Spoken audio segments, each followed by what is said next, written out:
Hello नमस्कार, मैं doctor Rajneesh Kumar आप सभी का एक बार फिर से हार्दिक स्वागत करता हूं।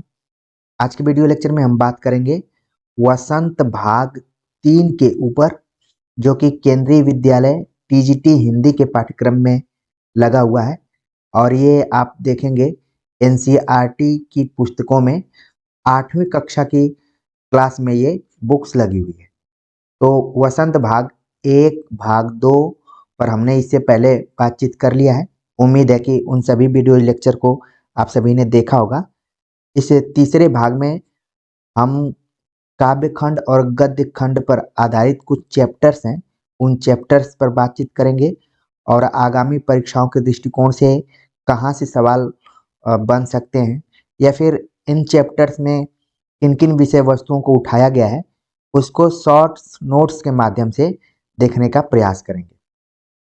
तो जो भी गद्य खंड है उसको तो आसानी से हम समझ लेते हैं, लेकिन पद्य खंड में एक हमें सावधानी रखना है कि हम पंक्तियों को विशेष तौर पर ध्यान में रखेंगे कि ये पंक्तियाँ किस कवि से संबंधित हैं, और व्याख्या के दृष्टिकोण से बहुत डीपली हम उसको नहीं बोलेंगे, क्योंकि जब हम कविताओं को पढ़ेंगे तो कुछ कुछ अर्थ उनके निकल कर सामने आ सकते हैं। कठिन जो शब्द होंगे उन शब्दों पर हम बात कर सकते हैं।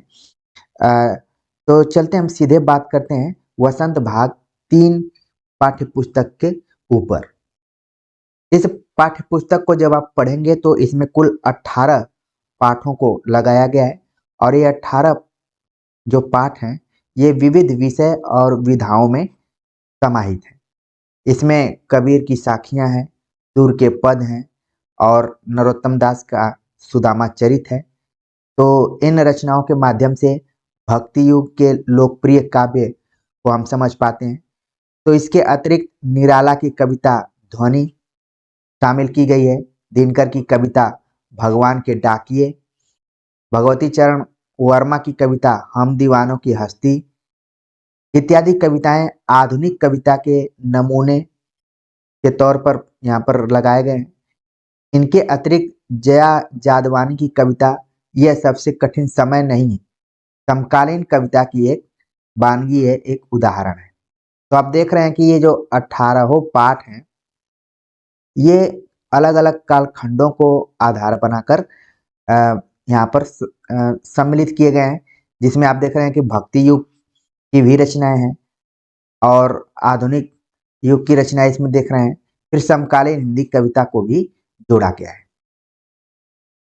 सबसे पहले हम अगर इसके इंडेक्स पर बात करें तो पहला पाठ जो है वो है ध्वनि, जो कि कविता है और इसके कवि हैं सूर्यकांत त्रिपाठी निराला। दूसरा पाठ है लाख की चूड़ियां, कहानी विधा में लिखा गया है और इसके कहानीकार हैं कामता नाथ। तीसरा चैप्टर है बस की यात्रा, और ये व्यंग विधा में लिखा गया है, और जब भी व्यंग की बात आती है तो हरिशंकर परसाई का नाम सबसे पहले आता है। तो बस की यात्रा व्यंग हरिशंकर परसाई ने लिखा है। तो इन तीनों चैप्टर पर हम क्रमशः बात करें तो यहाँ पर जो कविता का अंश दिया गया है सूर्यकांत त्रिपाठी निराला का, जो कि ध्वनि नामक कविता है, उस कविता का अगर हम संक्षेप में पाठ करें तो यहाँ पर है अभी न होगा मेरा अंत, अभी अभी तो आया है, मेरे वन में मृदुल बसंत, अभी न होगा मेरा अंत। एक बंद है यहाँ पर। फिर इसके बाद है हरे हरे ये पात, डालियां कलियां कोमल गात, मैं ही अपना स्वप्न मृदुल कर, फेरूंगा निद्रित कलियों पर, जगा एक प्रत्युष मनोहर। पुष्प पुष्प से तंद्रालस लालसा खींच लूंगा मैं, अपने नवजीवन का अमृत सहर सींच दूंगा मैं, द्वार दिखा दूंगा फिर उनको, है मेरे वे जहां अनंत, अभी न होगा मेरा अंत। ये कविता ध्वनि नामक कविता से ली गई है पंक्तियां सारी, और इसके कवि हैं सूर्यकांत त्रिपाठी निराला। और निराला के बारे में मुझे विस्तार से बताने की जरूरत नहीं है, जैसे ही मैं निराला का नाम ले रहा हूँ तो तमाम तथ्यात्मक चीजें आपके दिमाग में आ रही होंगी। खास तौर से ध्वनि कविता की जो पंक्तियां हैं उनसे हमारा परिचय कराने का एक उद्देश्य था। और कुछ इसमें कठिन शब्द हैं। अभी न होगा मेरा अंत, अभी अभी ही तो आया है, मेरे वन में मृदुल वसंत। मृदुल मतलब कोमल बसंत, ठीक है, कोमल हो गया। अभी न होगा मेरा अंत, हरे हरे ये पात, डालियां कलियां कोमल गात। तो पात का यहाँ पर जो शब्द यहाँ पर यूज किया गया है, पात का मतलब पत्ता, यहाँ पर आप लगा लीजिए, ठीक है। और इसके बाद गात मीन्स होता है शरीर। तो कुछ शब्द हैं जिनका अर्थ आपको हो सकता है कि परेशान कर रहा हो, तो उन शब्दों का अर्थ मैं बता दे रहा हूँ। बाकी मृदुल का ऊपर ही आया हुआ था। फेरूंगा निद्रित कलियों पर। निद्रित मतलब निद्रा शब्द से बना हुआ है, सोया हुआ, ठीक है। तो इसको आप दिमाग में रख सकते हैं। जगह एक प्रत्यूष मनोहर। प्रत्यूष का मतलब होता है प्रातः काल। कई लोगों का नाम भी होता है, लेकिन आप ध्यान में रखिए कि प्रत्यूष जब भी शब्द आप देखें तो आपके दिमाग में प्रातः काल और सामान्य अर्थ और निकालें तो गुड मॉर्निंग हम कह सकते हैं। पुष्प, पुष्प से तंद्रालस। तंद्रा शब्द आप पहले सुने होंगे, यहाँ पर दो शब्द मिल गए हैं, तंद्रा प्लस आलस, ठीक है। तो इसमें आप चाहे तो व्याकरण के दृष्टिकोण से बता सकते हैं कि कौन सी संधि हुई है, ठीक है। बहुत सारे विद्यार्थियों का संधि वाला पोर्शन अच्छा होगा। तंद्रालस का मतलब यहाँ पर है नींद से अलसाया हुआ। नींद से अलसाया हुआ मतलब कई बार जब हम नींद में रहते हैं तो हमारी जो बॉडी होती है अनियंत्रित होती है, आलस टाइप का रहता है। तंद्रालस, लालसा खींच लूंगा मैं, अपने नवजीवन का अमृत शहर सींच दूंगा मैं। लालसा मतलब अभिलाषा, इच्छा, कुछ पाने की चाह। जैसे आप लोग तैयारी कर रहे हैं केंद्रीय टीजीटी हिंदी में, आप लोगों के चयन की चाह है, इच्छा है। उसी तरीके से कवि का की लालसा ये है कि वो नींद से अलसाया हुआ को भी खींच ले, मतलब उसको दूर करने का प्रयास कर रहा है। पुष्प, पुष्प से तंद्रालस लालसा खींच लूंगा मैं। अलसाए हुए पुष्पों से भी उसकी निद्रा को खींच लूंगा मैं, मेरी ये इच्छा है। अपने नवजीवन का अमृत हर्ष खींच दूंगा मैं, द्वार दिखा दूंगा फिर उनको, है मेरे वे जहां आनंद, अभी न होगा मेरा अंत। तो मुझे उम्मीद है कि ये पंक्तियां आपके दिमाग में बैठ गई होंगी और ध्वनि कविता से ली गई हैं। सूर्यकांत त्रिपाठी निराला इसके कवि हैं। दूसरा पाठ है लाख की चूड़ियां, जो कि कहानी है और इसकी कहानीकार है कामता नाथ, ठीक है। तो लाख का मतलब आप लोग जान रहे हैं कि कांच की चूड़ियां, और ये कहानी जो है कामता नाथ ने लिखी है। और इस कहानी के माध्यम से शहरीकरण और औद्योगिक विकास से ग्रामोद्योग के उजड़ने की पीड़ा को ये कहानी चित्रित करती है। यह कहानी नाते स्नेह में रचे बसे गांव के सहज संबंधों में बिखराव और सांस्कृतिक ह्रास के आर्थिक कारणों को स्पष्ट करती है। मतलब कि इस कहानी को जब आप पढ़ेंगे तो इसमें जो मुख्य रूप से पात्र हैं, पात्रों की चर्चा करें तो आप लोगों के लिए मैंने इस कहानी का अध्ययन किया। तो इस कहानी में मुख्य रूप से जो पात्र हैं यहाँ पर मैं लिख देता हूँ। इसमें बदलू नाम का एक पात्र है जो कि मनिहार है, यानी कि चूड़ी बनाने का काम करता है और कांच की चूड़ियों को बनाता है। और जो कथाकार है वो उसके मामा के गांव का है। बदलू नामक जो पात्र है कथाकार के मामा के गांव का है, इसलिए इसको बदलू मामा भी कथाकार कई बार कहना पसंद करता है। और इन्हीं के माध्यम से पूरी कहानी आगे बढ़ती है। एक दो पात्र और हैं, जैसे कि रज्जो नाम की एक पात्र मिलेगी जो कि बदलू की पुत्री के तौर पर है। और जनार्दन नाम का एक पात्र है इसमें, जब आप पढ़ेंगे तो जनार्दन। और ये भी थोड़ी लंबी ही कहानी है। तो खास तौर से बदलू नामक पात्र को आप जरूर ध्यान में रखिए कि ये लाख की चूड़ियां कहानी का पात्र है। और इसमें एक वाक्य जो आखिरी में मुझे काफी प्रभावित किया, और हो सकता है कि परीक्षा में एक कथन के तौर पर पूछा जाए कि उसका व्यक्तित्व कांच की चूड़ियों जैसा न था कि आसानी से टूट जाए, ठीक है। उसका व्यक्तित्व कांच की चूड़ियों जैसा न था कि आसानी से टूट जाए। मतलब बदलू से इसको जोड़कर रखा गया है कि भले वो कांच की चूड़ियों का व्यापार करता हो, लेकिन उसका व्यक्तित्व उस ढंग का नहीं था कि आसानी से उसको तोड़ा जा सके।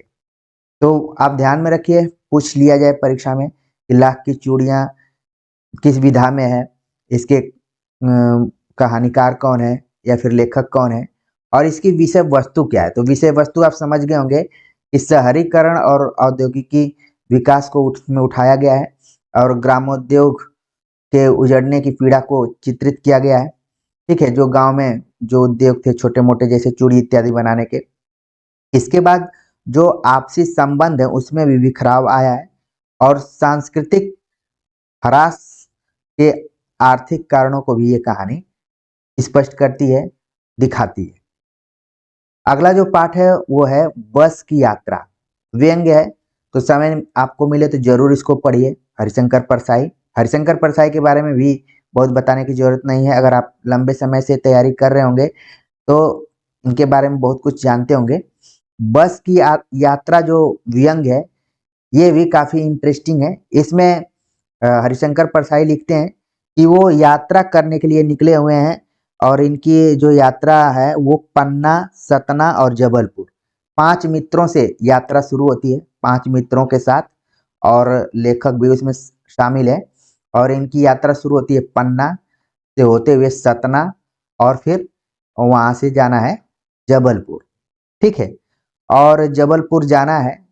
और इसमें हरिशंकर परसाई ने बस को इस तरीके से देखा है मानो वो कोई वयोवृद्ध हो। ठीक है, एकदम टूटी फूटी बस है, और जब आप बुक पढ़ेंगे तो उसमें भी उसका चित्र भी इसी टाइप से बनाया हुआ है, टूटी फूटी। और आप लोग भी अपने जीवन में अगर अगर बस की यात्रा किए होंगे तो बहुत सारी बसें ऐसी होती है जिसको कि इधर खचारा बोला जाता है, मतलब जो बस खराब होते हैं, अगर आप दिल्ली साइड में रहेंगे तो उसको खटारा बोला जाता है। ठीक है, मतलब कि एकदम से खराब बस, पुरानी बस। तो उसी में हरिशंकर परसाई भी बैठे हुए हैं और वो बार बार ये सोच रहे हैं कि क्या आखिरी स्थान तक पहुंचा पाएगी बस या फिर कुछ और भी हो सकता है। लेकिन बीच बीच में बस बिगड़ती भी है और ठीक हो जाती है और आखिर तक ये लोग पहुंच जाते हैं।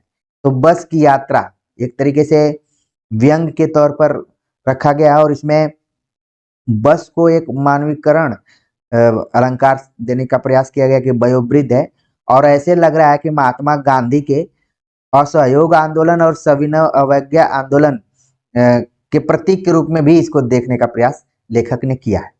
तो इन तीनों चैप्टर्स को हमने बताने का प्रयास किया। उम्मीद है कि आप ध्वनि कविता, लाख की चूड़ियां, बस की यात्रा समझ गए होंगे कि इनकी क्या क्या विषय वस्तु रही है और इनके लेखक कौन कौन से रहे हैं। आगे के चैप्टर पर बात करें तो अगला चैप्टर है दीवानों की हस्ती, जो कि कविता है, लेखक हैं भगवती चरण वर्मा। 5वां चैप्टर है चिट्ठियों की अनूठी दुनिया, निबंध है अरविंद कुमार सिंह का। और कुछ चैप्टर आप देखेंगे एनसीईआरटी में कि पढ़ने के लिए, केवल पढ़ने के लिए लगाए गए। ठीक है, तो यहाँ पर अपने विशेष जानकारी के लिए आप ध्यान में रख सकते हैं कि चिट्ठियां नाम की कविता रामदर्श मिश्र ने लिखा है। तो एक तरीके से चैप्टर्स के एक्स्ट्रा आपको यहाँ पर मैटर दिए गए हैं, तो आप ध्यान रखना चाहें तो रख सकते हैं, नहीं तो फिर बहुत ज़्यादा जरूरी नहीं है। लेकिन ऊपर चिट्ठियों की अनूठी दुनिया निबंध के तौर पर अरविंद कुमार सिंह ने लिखा। और 6ठा चैप्टर है भगवान के डाकिए, ये कविता है रामधारी सिंह दिनकर द्वारा। तो इन तीनों चैप्टर्स को आप अपने ध्यान में रखिए, दीवानों की हस्ती भगवती चरण वर्मा, चिट्ठियों की अनूठी दुनिया अरविंद कुमार सिंह, भगवान के डाकिए कविता है रामधारी सिंह दिनकर की। ठीक है, तो हम बात करते हैं एक एक चैप्टर पर। आगे आगे देखते हैं, जो कविता दी गई है हम दीवानों की हस्ती, यहाँ से कविता शुरू हो रही है कि हम दीवानों की क्या हस्ती हैं, आज यहाँ कल वहाँ चले, मस्ती का आलम साथ चला, हम धूल उड़ाते जहाँ चले, आए बनकर उल्लास अभी, आंसू बनकर बह चले अभी, सब कहते ही रह गए, अरे तुम कैसे आए, कहाँ चले, किस ओर चले, यह मत पूछो, चलना है बस इसलिए चले, जग से उसका कुछ लिए चले, जग को अपना कुछ दिए चले, दो बात कही दो बात सुनी, कुछ हंसे और फिर कुछ कुछ रोए, छक कर सुख दुख के घूंटों को हम एक भाव से पिए चले, हम भिखमंगों की दुनिया में स्वच्छंद लुटाकर प्यार चले, हम एक निशानी सी उर पर ले असफलता का भार चले, अब अपना और पराया क्या, आबाद रहे रुकने वाले, हम स्वयं बंधे थे और स्वयं हम अपने बंधन तोड़ चले। ये देखिए आखिर में पंक्ति काफी इंपॉर्टेंट है। अगर मान लीजिए पंक्ति उठा ली जाती है तो आप समझ जाएंगे कि ये हम दीवानों की क्या हस्ती भगवती चरण वर्मा की कविता से इन पंक्तियों को लिया गया है। यहाँ पर कुछ शब्द हैं। हस्ती का मतलब है अस्तित्व। आपने एक वाद सुना होगा, हालावाद, जिसमें मस्ती और जवानी का काव्य उसे कहा जाता है। और जिस तरीके से हरिवंश राय बच्चन ने मस्ती भरी कविताओं को लिखने का प्रयास किया था, उसी टाइप से कुछ भगवती चरण वर्मा ने भी लिखने का प्रयास किया है। और इसको जब आप हिंदी साहित्य का सरल इतिहास पढ़ेंगे विश्वनाथ त्रिपाठी, तो उसमें भी इसका जिक्र किया गया है और काफी ये फेमस है। पहली पंक्ति भी पूछी जा सकती है, हम दीवानों की क्या हस्ती, आए आज यहाँ कल वहां चले। ठीक है। और कहीं ना कहीं ये स्वाधीनता आंदोलन से भी जुड़ी हुई है कविता। तो प्रमुख पंक्तियों को आप समझ गए होंगे। और कुछ कठिन शब्द हैं, जैसे हस्ती का मैंने बता दिया। आलम यहाँ पर शब्द है। आलम मतलब होता है दुनिया। ठीक है। या फिर इसको हम कह सकते हैं माहौल। तो इस तरीके से भी इसका आप अर्थ अपने दिमाग में रखिए। इसके बाद है स्वच्छंद, यहाँ पर शब्द है। बाकी शब्दों का अर्थ आप आराम से समझ सकते हैं कि क्या है। स्वच्छंद का मतलब है अपनी इच्छा के अनुसार चलने वाला, अपनी इच्छा के अनुसार चलने वाला। इसीलिए आपने वाद भी सुना होगा, स्वच्छंदतावाद, अपनी इच्छा से चलने वाला। तो इस कविता को ध्यान में रखिए और कौन इसके कवि हैं उनको भी ध्यान में रखिए। इसी में दूसरी एक और कविता है जिसका नाम है अ, भगवान के डाकिए। ठीक है। इसको हम लोगों ने पीछे पढ़ा था, भगवान के डाकिए, जो कि कविता के तौर पर ही है। और इसके कवि हैं रामधारी सिंह दिनकर। तो इसमें दिनकर लिखते हैं कि पक्षी और बादल ये भगवान के डाकिए हैं। डाकिया पोस्टमैन, अगर आप थोड़ा और इसको अच्छे से समझना चाहते हैं तो, क्योंकि डाकिया शब्द का कम प्रयोग किया जाता है, पोस्टमैन का प्रयोग ज्यादा किया जाता है। तो पक्षी और बादल, अगर संस्कृत नाटकों को आपने पढ़ा होगा तो इसमें काफी रोल रहा है।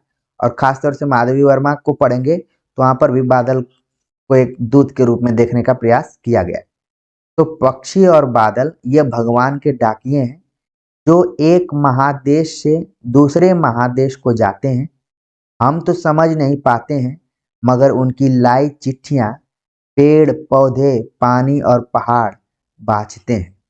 हम तो केवल यह आंकते हैं कि एक देश की धरती दूसरे देश को सुगंध भेजती है और वह सौरभ हवा में तैरते हुए पक्षियों की पांखों पर तिरता है और एक देश का भाप दूसरे देश में पानी बनकर गिरता है। तो रामधारी सिंह दिनकर एक तरीके से देख रहे हैं आपकी प्रकृति के माध्यम से बहुत कुछ यहाँ पर कहना चाह रहे हैं, जिसमें कि पक्षी और बादल, जिनको कि हम किसी खास चीज में बांध कर नहीं रख सकते, जो एक महादेश से दूसरे महादेश को जाते हैं और वहां से जो भी प्रतीकात्मक रूप से यहाँ पर चिट्ठी का प्रयोग किया गया है, वो चिट्ठियां प्रकृति ही उसका आभास करती है, जिसमें पेड़ है पौधे है पानी है और पहाड़ है, जो कि उसको महसूस करते हैं बाँचते हैं। तो यहाँ पर एक भी रामदास सिंह दिनकर ने मानवीकरण अलंकार का प्रयोग करते हुए अपनी बातों को रखने का प्रयास किया है। तो आपको ध्यान में रखना है कि पक्षी और बादल जो प्रतीकात्मक रूप से यहाँ पर दो रखा गया है, पक्षी और बादल को, ये कविता से लिया गया है भगवान के डाकिए नामक कविता से। राम रामधारी सिंह दिनकर की कविता में इनका उल्लेख किया गया है। तो अगर सवाल आए कि पक्षी और बादल का प्रयोग किस कविता में किया गया है, तो भगवान के डाकिए कविता को आप बिल्कुल ध्यान में रखिए। अगला चैप्टर था चिट्ठियों की दुनिया, चिट्ठियों की अनूठी दुनिया, जो कि निबंध के तौर पर है और इसके लेखक हैं अरविंद कुमार सिंह। तो कुछ लेखकों का आप नाम देख रहे हैं जो बहुत चर्चित नहीं है, एनसीईआरटी किताबों में लगे हैं, लेकिन काफी इंपॉर्टेंट एक चैप्टर है चिट्ठियों की अनूठी दुनिया। इसमें संवाद माध्यमों की विकास यात्रा का रोचक विवरण दिया गया है। तो आगे कुछ बातें इस चैप्टर में बताई गई हैं, बाद में आपको पता चलेगा कि ये चैप्टर पंडित जवाहरलाल नेहरू से जुड़ा हुआ है। तो इसमें लेखक ने बताया है कि पत्र को अलग अलग भाषाओं में क्या कहा जाता है। तो इसको इंपॉर्टेंट करके आप अपने दिमाग में रखिए। पत्र को उर्दू में खत, संस्कृत में पत्र, कन्नड़ में कागज, तेलुगु में उत्तरम, जाबू और लेख। तेलुगु में 3 चीजों की बात की गई है, उत्तरम, जाबू और लेख, तथा तमिल में कड़िद कहा जाता है।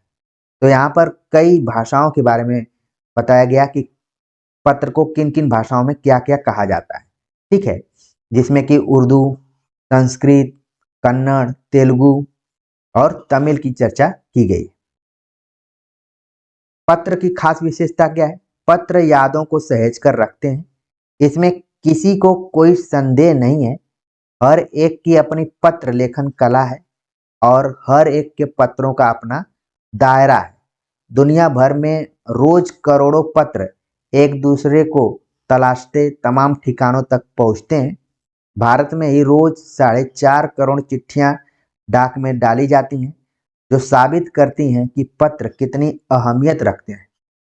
पंडित जवाहरलाल नेहरू ने सन 1953 में सही ही कहा था कि हजारों सालों तक संचार का साधन केवल हरकारे या फिर तेज घोड़े रहे हैं, उसके बाद पहिए आए, पर रेलवे और तार से भारी बदलाव आया। तार ने रेलों से भी तेज गति से संवाद पहुंचाने का सिलसिला शुरू किया। अब टेलीफोन, वायरलेस और आगे रेडार दुनिया बदल रहा है। तो पंडित जवाहरलाल नेहरू के इस कथन को बिल्कुल आप ध्यान में रखें कि उन्होंने संचार माध्यमों का हवाला देते हुए कैसे उसका विकास हुआ है, पहिया, रेल, तार, मोबाइल, टेलीफोन, अब रेडार तक उन्होंने इस बात को ले गए हो। तो इस पूरे चैप्टर में पत्रों की अनूठी दुनिया में पहले तो पत्र किस किस भाषा में क्या क्या तरीके से यूज किया जाता है, किन किन नामों से जाना जाता है, ये आप समझ गए होंगे। नेहरू जी के कथन को भी आप जान गए होंगे और इसका जो एक ऐतिहासिक महत्व रहा है, पत्र का मनुष्य जीवन में कितना इंपॉर्टेंट रोल है, इसको भी आप समझ गए होंगे। आगे बात करें तो वास्तव में पत्र किसी दस्तावेज से कम नहीं है। पंत के 200 पत्र बच्चन के नाम, ये आपकी परीक्षा के दृष्टिकोण से इंपॉर्टेंट है, इसको आप ध्यान में रखें। पंत के 200 पत्र बच्चन के नाम और निराला के पत्र हमको लिख्यो है कहा तथा पत्रों के आईने में दयानंद सरस्वती समेत कई पुस्तकें आपको मिल जाएंगी। कहा जाता है कि प्रेमचंद खास तौर पर नए लेखकों को बहुत प्रेरक जवाब देते थे तथा पत्रों के जवाब में वे बहुत मुस्तैद रहते थे। इसी प्रकार नेहरू और गांधी के लिखे गए रविन्द्रनाथ टैगोर के पत्र भी बहुत प्रेरक हैं।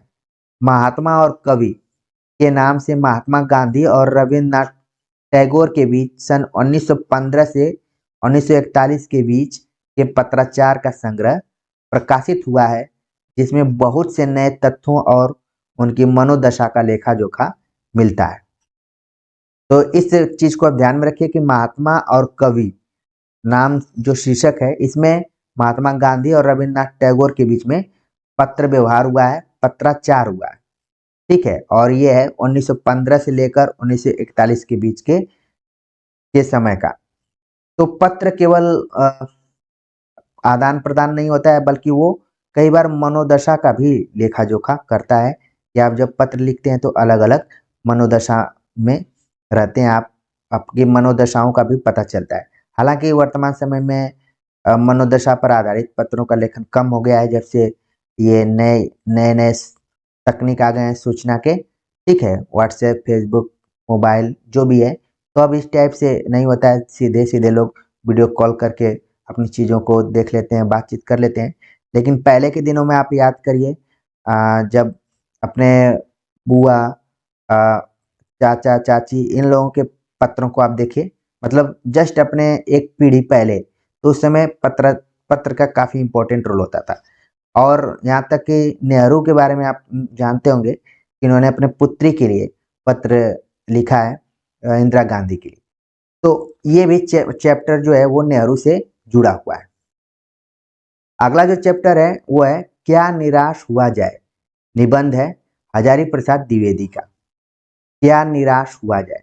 इस निबंध को जब आप पढ़ेंगे तो हजारी प्रसाद द्विवेदी ने एक तरीके से स्मृति पर आधारित इसमें अपनी पूरी बातें लिखी हुई हैं। खासतौर से उन्होंने भ्रष्टाचार पर विचार किया है।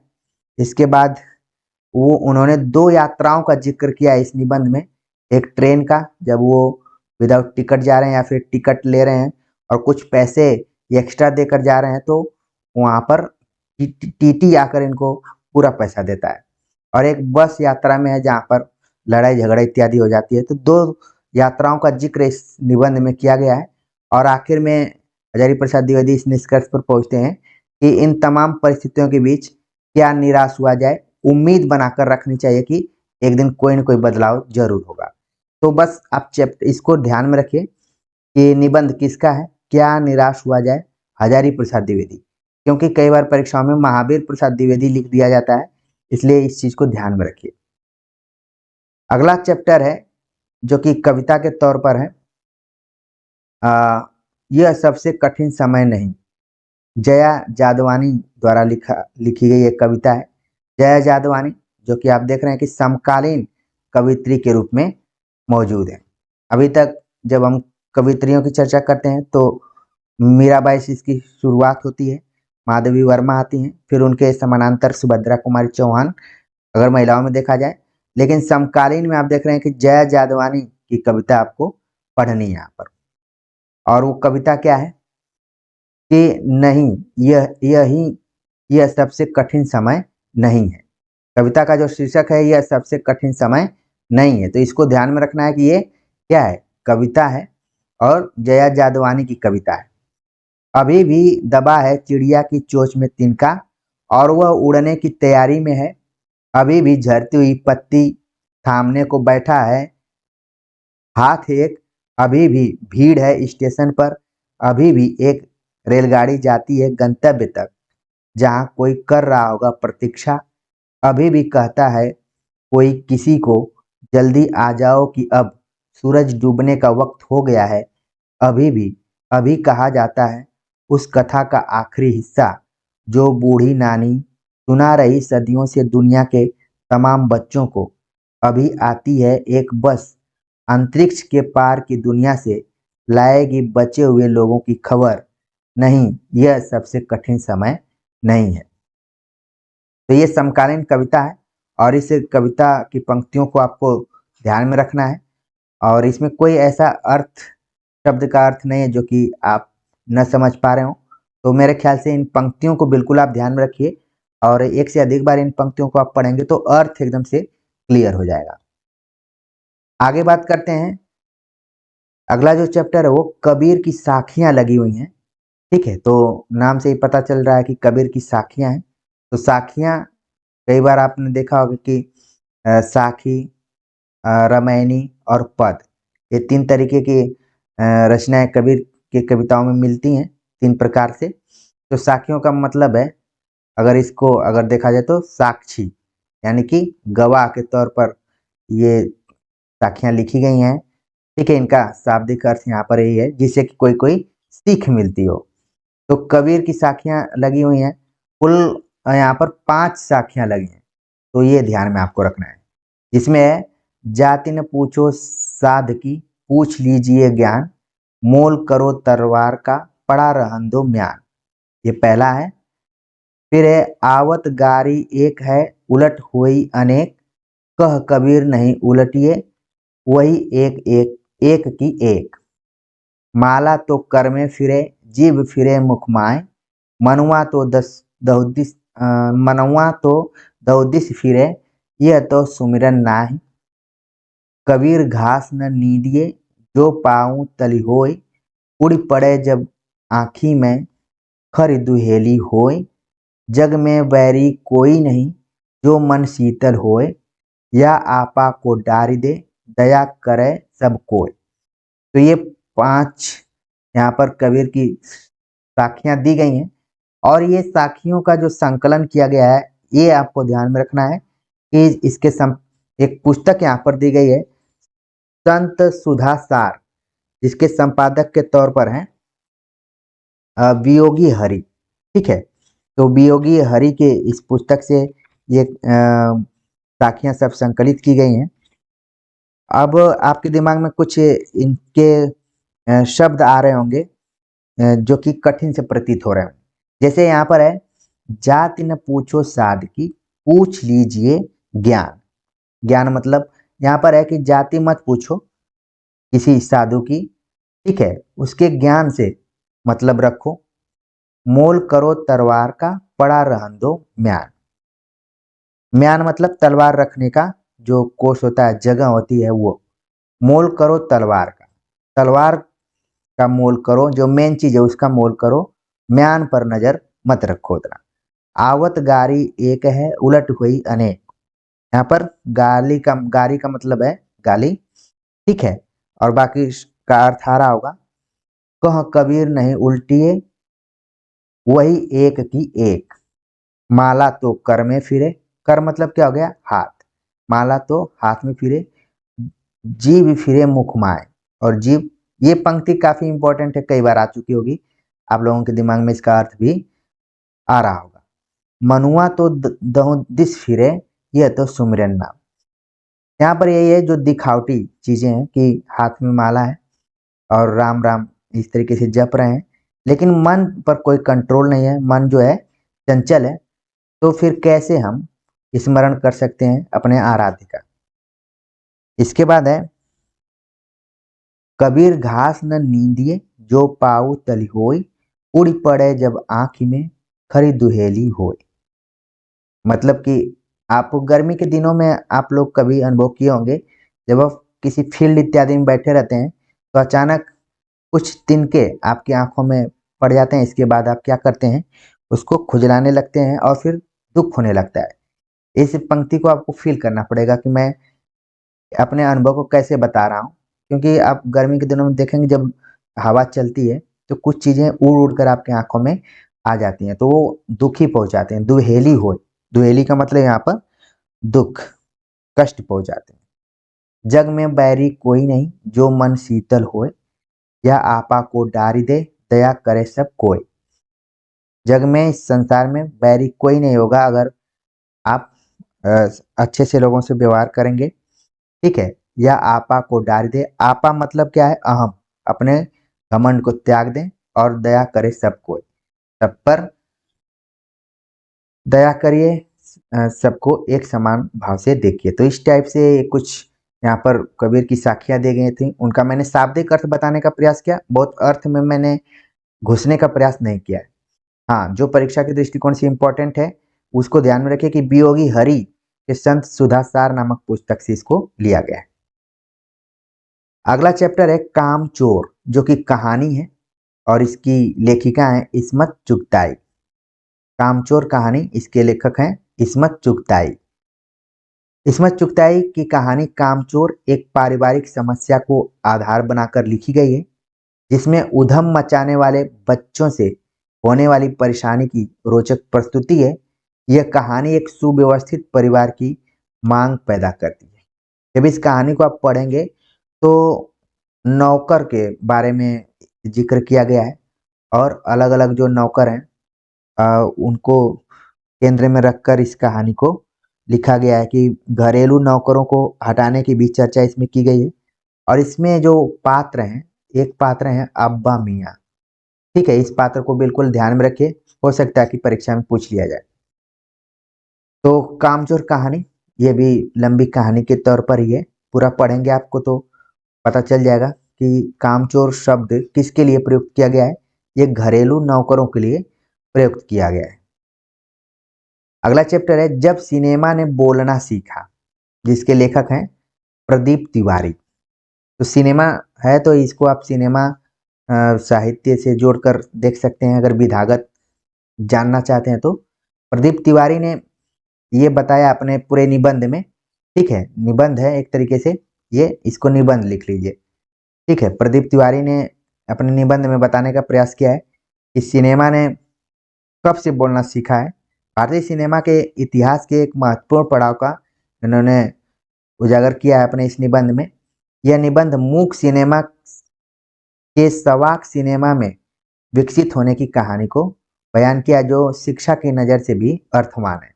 यानी कि शुरुआत में जो फिल्में बनी थी वो मूक थी, गूंगी फिल्में थी, ठीक है। बाद में धीरे धीरे फिल्में बोलती हुई आई, तो सिनेमा ने भी एक तरीके से बोलना सीखा। जैसे छोटे बच्चे बोलना सीखते हैं वैसे सिनेमा ने भी बोलना सीखा। तो इसमें बताया गया कुछ तथ्यों को यहाँ पर है कि सिनेमा सबसे पहले यहाँ पर मैं बताना चाहूँगा कि 14 मार्च 1931 को जो फिल्म बनी, बोलती फिल्म आलम आरा, ठीक है, आलम आरा, जिसके लेखक थे वो निर्देशक निर्देशक के तौर पर थे अर्देशियर एम ईरानी, ठीक है। इन्होंने बोलती फिल्मों की शुरुआत की। इसके बाद आप देखते हैं कि तमाम हर साल फिल्में आती रहती हैं अलग अलग ढंग की, कोई ज़्यादा चलती है फिल्म, कोई कम चलती है। तो पूरा विश्लेषण प्रदीप तिवारी ने किया हुआ है। तो ये एक ऐतिहासिक था, आलम आरा फिल्म जो पहली बोलती फिल्म है, और उसमें जो उसके निर्देशक हैं, हो सकता है पूछ लिया जाए कि आलम आरा के निर्देशक कौन है, तो आप ध्यान में रखिए अर्देशीर एम ईरानी, ठीक है। चलिए अगले चैप्टर पर बात करें तो अगला चैप्टर है सुदामा चरित। ये कविता है और एक कविता लिखी गई है नरोत्तम दास द्वारा, ठीक है। नरोत्तम दास, आप जब रामचंद्र शुक्ल का इतिहास ग्रंथ पढ़ेंगे तो उसमें भी इसका जिक्र किया गया है। भक्ति काल से ये कविता है नरोत्तम दास। और सुदामा चरित एक तरीके से आप देखें ये भी कृष्ण भक्ति काव्य शाखा के अंतर्गत इनको रखा जा सकता है।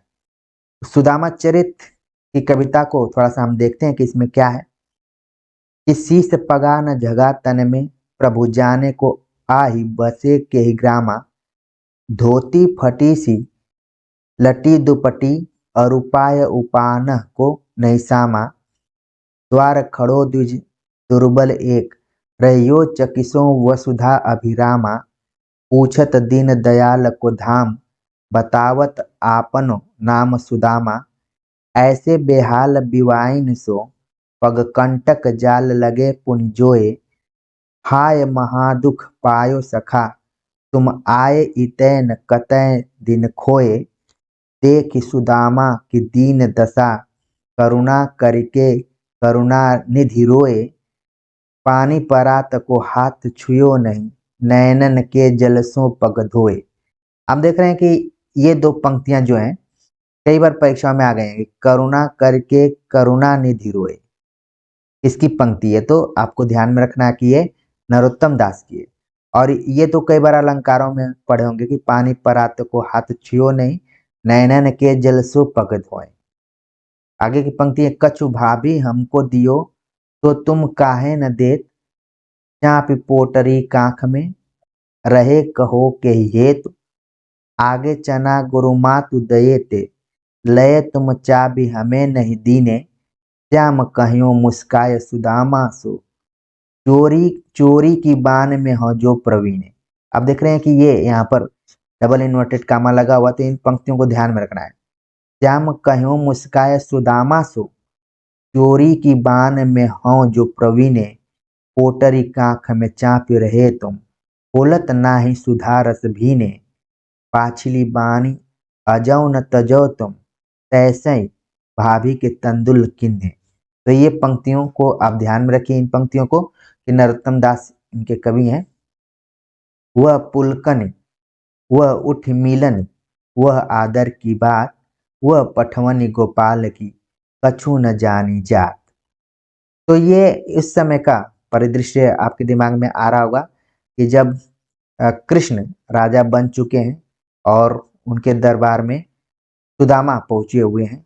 और आपने रामायण महाभारत महाभारत में खासतौर से इसको देखा होगा आपने, ठीक है। तो उस समय का दृश्य है और पूरा दृश्य इन पंक्तियों के माध्यम से उभर गया है कि कुछ शब्दों को हम देखते हैं कि सी से पगा, यहाँ पर पगा शब्द का प्रयोग किया गया है। पगड़ी, पगड़ी बांधे हुए हैं सुदामा, और झगा तन, ढीला कुर्ता पहने हुए हैं। सुदामा का चरित्र आपके दिमाग में आना चाहिए कि अपने सिर पर पगड़ी बांधे हैं, फिर ढीला ढाला कुर्ता उन्होंने पहना है। प्रभु जाने को आही बसे के ही गावा, वहां पर पहुंचे हैं कृष्ण के पास। धोती फटी सी लटी दुपट्टी, और धोती भी है बहुत नई नहीं है, फटी है। और जो इनका जो लटी है ये लटकी हुई है, ठीक है, दुपट्टा लटका हुआ है।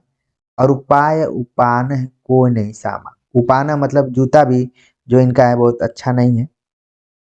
द्वार खड़ो द्विज दुर्बल एक, द्विज मतलब ब्राह्मण। तो कई बार सुदामा को यह माना जाता है कि ब्राह्मणों में ये गरीब थे बहुत। दुर्बल एक रहो चकिसों वसुधा अभिराम, और ये चकित विस्मित होकर वहां पर पहुंचे हैं। लोग देख रहे हैं इनको। पूछत दिन दयाल को धाम, और पूछ रहे हैं कृष्ण के पते के बारे में पूछ रहे हैं। बतावत अपनो नाम सुदामा, और अपना नाम वो सुदामा बता रहे हैं। ऐसे बेहाल बिवाइन सो, और सुदामा की स्थिति आप देखेंगे तो उनके पैर भी जो हैं उनकी बेवाइयाँ फटी हुई हैं। बेवाइयाँ आप लोगों ने देखा होगा, काफी दर्द भी करती है अगर फट जाती है बेवाइयाँ तो, ठीक है। अब तो बहुत सारे क्रीम भी आ गए हैं ठीक करने के, लेकिन एक तरीके से ये सुदामा के पूरे करेक्टर को यहाँ पर बताया जा रहा है कि कैसे हैं वो। दिन दुखी हैं, उनकी बेवाइयाँ फटी हुई हैं, मतलब मेहनत कश हैं। अगर उन जूता पहनने का मौका मिलता, अगर अच्छा जूता रहता तो बेवाइयाँ नहीं फटती उतनी। पग कंटक जाल लगे पुनिजोए, और उनको कांटे इत्यादि भी गड़ जा रहे हैं। हाय महादुख पायो सखा तुम आए इतने न कतय दिन खोए। और फिर जब आप जानते हैं कि बहुत दिनों बाद कोई मिलता है तो ये होता है कि इतने दिनों बाद तुम आए, कहाँ थे, कैसे रहे, अपने दिन को कैसे बिताए। और सुदामा की स्थिति को देखकर जो कृष्ण है वो खुद, उनके आंखों में आंसू आ जाता है। और फिर यहाँ पर कवि ने अतिशयोक्ति अलंकार का प्रयोग किया कि पानी परात को हाथ छुयो नहीं, नैनन के जल सो पग धोए। और ऐसे लगा कि अपने आंसुओं से ही अपने दोस्त के पाँव को उन्होंने धुल दिया। और फिर वो चीजों को याद करते हैं कि भाभी ने हमको कुछ दिया है, क्योंकि बचपन के दोस्त भी हैं। और सुदामा अपने कांख में कुछ एक छोटी सी पोटली दबा कर रखे हुए हैं, बता नहीं रहे हैं। फिर कृष्ण राजा का जो रूप उन्होंने धारण किया था वो उसको छोड़कर एक मित्र के रूप में आ गए, ये भी कवि यहाँ पर बताना चाहता है। इसीलिए आपने देखा होगा कि अगर अच्छे दोस्त होते हैं वो कितने भी बड़े पोस्ट पर चले जाएं, लेकिन अपने मित्र को देखते हैं तो मित्र की तरह ही व्यवहार करते हैं। हालांकि बहुत कम होता है ऐसा, ठीक है, लेकिन इन कविताओं से तो यही सीखने को मिलता है। अभी भी बहुत लोग हैं। फिर एक कृष्ण सुदामा से बात करते हैं और बोलते हैं कि तुम्हारी चोरी की बात अभी गई नहीं, जो तुम्हारी आदत रही है, इस टाइप से। फिर पूछते रहते हैं कि कौन क्या दिया है जहाँ से आए हो, मतलब ब्रज से। फिर जाकर यहाँ पर पूरी कविता खत्म होती है। बाद में दोनों मिल जाते हैं, बैठते हैं, बातचीत करते होंगे। इस टाइप से कवि क्या है, कल्पना किया हुआ है पूरा। तो मेन यहाँ पर बताने का है कि सुदामा चरित्र, पूरी इस कविता के माध्यम से सुदामा के चरित्र को प्रस्तुत करने का प्रयास नरोत्तम दास ने किया है। आप लोग भी समझ गए होंगे पूरा। पंक्ति आएगी तो आप परीक्षा में जरूर पकड़ लेंगे। अगला जो पाठ है जहां पहिया है, और ये रिपोर्टाज विधा में लिखा गया है, और इसके लेखक हैं पी साईनाथ। इन्होंने अनुवाद किया है जहां पहिया है। आगे जब इस रिपोर्टाज को आप पढ़ेंगे तो दक्षिण भारत के खास जिले का जिक्र इसमें लेखक ने किया है। और पहिया जो है ये किसी रथ का पहिया नहीं है, बल्कि साइकिल का पहिया है। और ये साइकिल जो है उस जिले की, जो जिस दक्षिण भारत के जिले की मैंने बात की, आ, और उसमें स्त्री सशक्तिकरण का प्रतीक के रूप में प्रयोग किया गया है। अच्छा, इस स्लाइड में यहाँ पर नरोत्तम दास जो सुदामा चरित था उसका कुछ यहाँ पर पंक्तियां छूट गई हैं, मैंने ध्यान नहीं दिया, तो इन पंक्तियों को भी देख लेते हैं हम। बाकी तो स्टोरी आपके दिमाग में आई गई होगी। घर घर कर ओढ़त फिरे तनक दही के काज, कहाँ भयो जो अब भयो हरि को राज समाज। अब वही पुरानी चीजें याद एक दूसरे से कर रहे हैं लोग। हौ आवत नाही हुतो वाही पठयो ठेली, अब कहियो सुझाए के बहु धन धरो सकेली। वैसो ही राज समाज बने गजबाज घने मन संभ्रम खायो, केंधो पर्यो कहूँ मार्ग भूली कि फिरे कब मैं अब द्वारिका आयो। वही है कि कभी भूल कर भी द्वारिका का दर्शन कर लिया करो, इस टाइप से। भवन बिलोकव को मन लोचत सोचत ही सब गांव मझायो, पूछत पांडे फिर सब सो झर झोपड़ी को कहूँ खोज न पायो। कै वह टूटी सी छानी हती कह कंचन के अब धाम सुहावत। परिवर्तन हो गया है सुदामा के भी घर पर उसमें, क्योंकि कृष्ण ने कुछ मदद की है। कै पग में पनही न हती कौले गजरा ठाड़े महावत, भूमि कठोर पैरात कटे कह कोमल सेज पै नींद न आवत। कै जुर तो नहीं कोंद सवा प्रभु के प्रताप ते दाख न भावत। तो एक तरीके से यहाँ पर एक चीज आपने देखा होगा कि कई बार लोग शहर में जाते हैं तो वो गांव को याद करते हैं, बोलते हैं कि यार गांव में जो आनंद है वो शहर में कहाँ है। तो कुछ यहाँ पर ये भी है कि कृष्ण भले राजा बन गए हैं, लेकिन जो उनके बचपन की यादें हैं, बचपन के दोस्त हैं और बचपन का बिताया हुआ समय है, उसको भी वो याद कर रहे हैं थोड़ा सा सुदामा को देखने के बाद। और आपने भी ये अनुभव किया होगा कि जब भी आप अपने बचपन के दोस्तों से मिलते हैं तो उन यादों में आप जाकर खो जाते हैं जो कि पहले बिताए रहते हैं। तो कुछ कुछ इन कविताओं का वही भावार्थ था, भावार्थ को समझिए, बाकी चीजें आराम से समझ जाएंगे।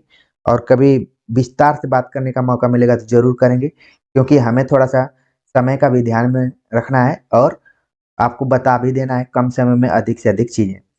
फिर हम आते हैं जहाँ पहिया है, रिपोर्टाज पे। पहले तो आप ध्यान में रखें कि ये क्या है, रिपोर्टाज था। और रिपोर्टाज से पूछ लिया जाता है कि किस भाषा का शब्द है ये, तो फ्रेंच का है, इसको बिल्कुल ध्यान में रखिए। रिपोर्टाज जहाँ पहिया है, इसमें पहिया के बारे में मैंने बताया कि साइकिल की पहिया का जिक्र किया गया है। और इसमें लेखक ने जिस जिले का नाम प्रयोग किया है वो है पुडुकोट्टई। इसको नोट कर लीजिए आप लोग।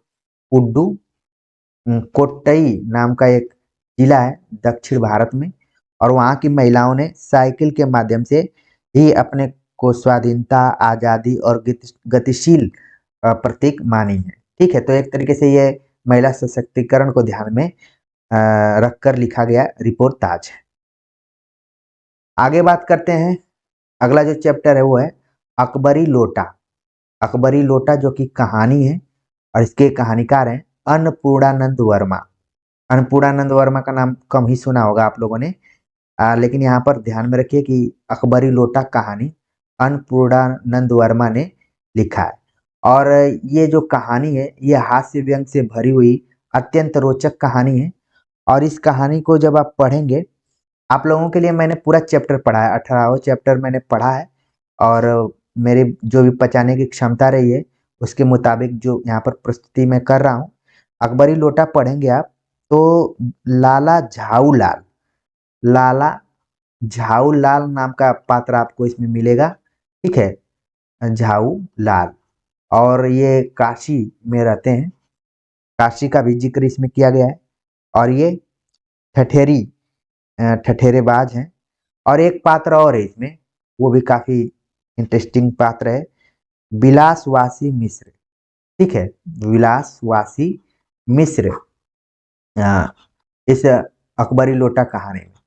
फिर इसमें हास्य व्यंग से कहानी बढ़ती जाती है और अंत में कुछ अंग्रेजों का भी इसमें जिक्र होता है। ठीक है, तो इन दोनों पात्रों को आप ध्यान में रखिए और बाकी चीजें आप समझ जाएंगे। अकबरी लोटा हास्य व्यंग भरी कहानी है और अत्यंत रोचक कहानी है।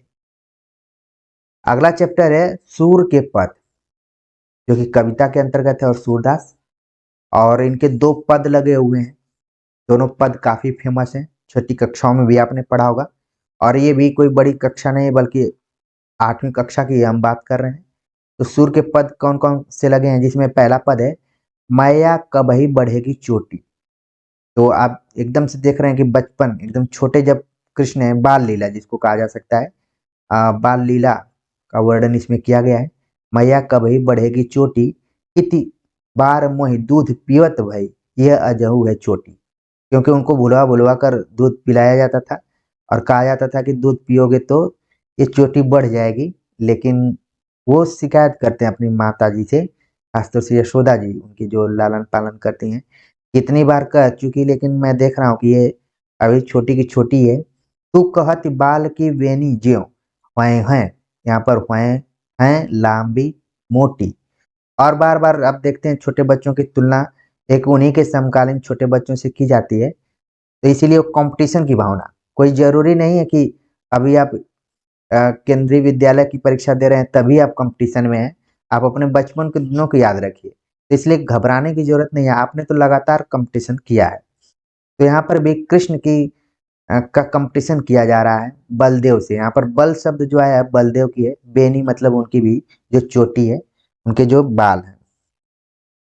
काढ़त गुहत नहायत जय हैं, नागनी सी भुई लोटी। और बलदाव के जो बाल हैं वो थोड़े से बड़े हैं, और जब वो उसमें से मांग फाड़ते हैं तो ऐसे लगता है कि नागिन भूमि पर लौट रही है, लेट रही है। कांचो दूध पियावत पच पच, दूध कह रहे हैं कि पिलाते पिलाते दे तीन माखन रोटी। जैसा कि आप जानते हैं कि कृष्ण का जो प्रिय रहा है माखन रोटी, लेकिन इनको दूध बार बार जबरदस्ती पिलाया जाता रहा है। तुर चिर जीव दो भैया हरिहलधर की चोटी। और फिर सूरदास अपना मार्का यहाँ पर प्रयोग करते हैं, बोलते हैं कि ये दोनों भाई हमेशा खुशहाल रहे, हरि हलधर की चोटी, ये दोनों जोड़ी बनी रहे। तो कुछ ये अर्थ था, भावार्थ था पहले पद का। दूसरा पद है तेरे लाल मेरो माखन खायो, ये शिकायत के तौर पर है एक तरीके से, जो आसपास की गोपियां हैं, ठीक है, यशोदा से। दोपहर दिवस जान घर सुनो, ढूंढ ढंढोरी आप ही आयो। जैसे ही पता चला कि दोपहर में कोई नहीं है तो पहुंच जाते थे ये। खोली किवारी, दरवाजा खोलकर पैठ मंदिर में, घर में घुसकर दूध दही सब सखन खवायो। और अपने तो खाते ही थे, साथ में अपने दोस्तों को भी खिलाते थे, इसीलिए इनको नटखट कहा गया। तो बहुत सारी चीजें हैं, आप चीजों को समझ रहे होंगे।